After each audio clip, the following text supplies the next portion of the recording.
When it comes to salvation, the Apostle Paul boiled it all down to one simple statement.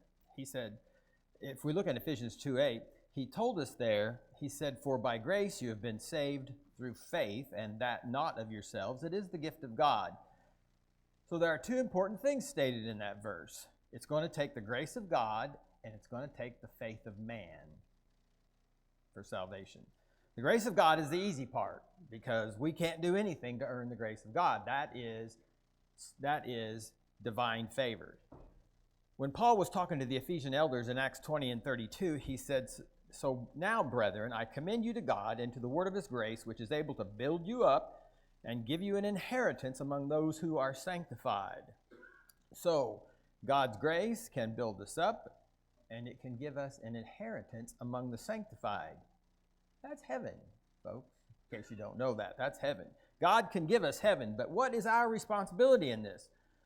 Paul just told us, we quoted here in Ephesians 2:8, it's our faith. God will give us heaven, but it will take faith on our part to make it there. Now, a lot of people will look at that and say, but I have that. I have faith in God. I believe in God. And if you do, that's great. Faith is that firm conviction that we have in something or someone. And many people in the world today feel that they have that. They have faith in God. So they're convinced they're going to go to heaven when they die. But is that all there is to faith? Just a firm belief, a firm conviction in God. So we might ask these people who believe that they're going to heaven when they die, that have this firm conviction, how did you get your faith? And some might say their parents taught them about God, or a friend taught me about God, or I went to church a few times and I learned about God. And that too is great. Sounds a little like Romans 10:17, doesn't it? Faith comes by hearing, and hearing by the word of God. And I admit people can learn about God by what others tell them, or from sitting in a church pew occasionally, or even reading their Bible once in a while.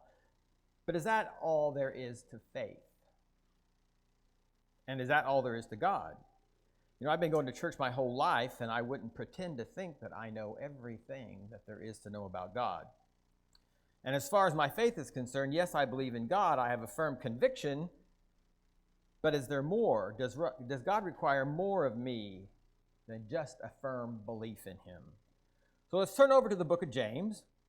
We've started studying this on our men's Bible class on the first Monday of every month.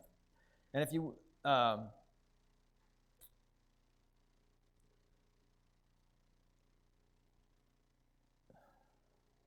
but I guess one of the things we have to realize is that regardless of whether your parents taught you or whether a friend taught you, whatever we know about God comes out of this. Ultimately, this is where all of our knowledge about God comes from. So, as I said, James 1, let's read verses 22 through 25. And there it says, "But be doers of the word and not hearers only, deceiving yourselves. For if anyone is a hearer of the word and not a doer, he is like a man observing his natural face in a mirror. For he observes himself, goes away, and immediately forgets what kind of a man he was. But he who looks into the perfect law of liberty and continues in it, and is not a forgetful hearer, but a doer of the work, this one will be blessed in what he does." So what do these verses tell us? You must not be a forgetful hearer of the word. Yes, you can hear the word. That can help you build your faith. But the admonition here is don't be a forgetful hearer of the word, but be a doer of the work, or we deceive ourselves. And it also says here that we need to be a doer of the work if we want God's blessings.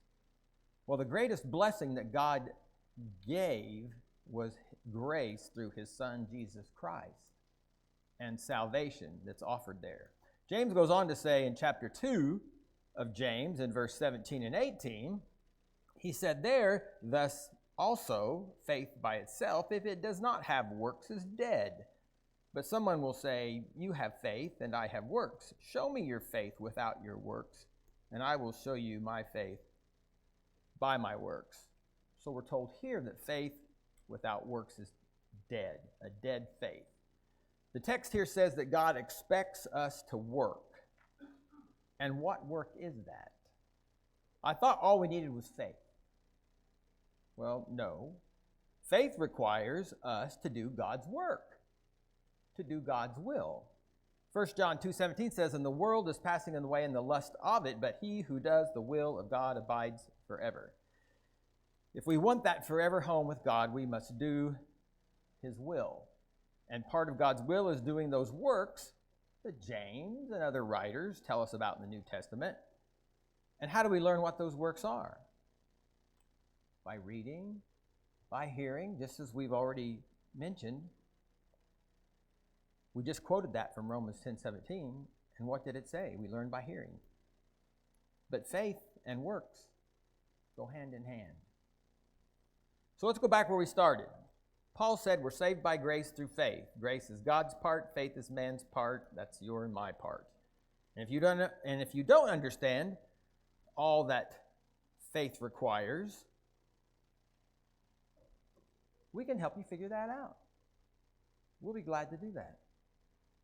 If you have a firm belief in God and his Son, Jesus Christ, that's great. That's a really great starting place.